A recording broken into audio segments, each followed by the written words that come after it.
mga idol, so ngayon nagbabalik na naman tayo para maglaro ng manok na pula. At kakalabanin natin ang dragon.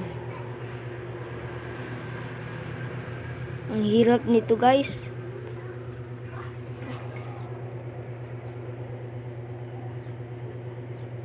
Kailangan mo talaga siyang ilagay sa isip mo, kung hindi matatalo ka eh.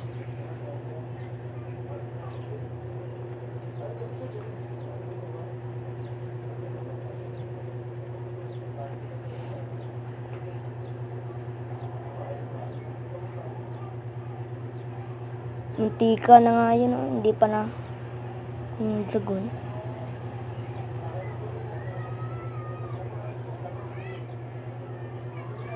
Patay na guys.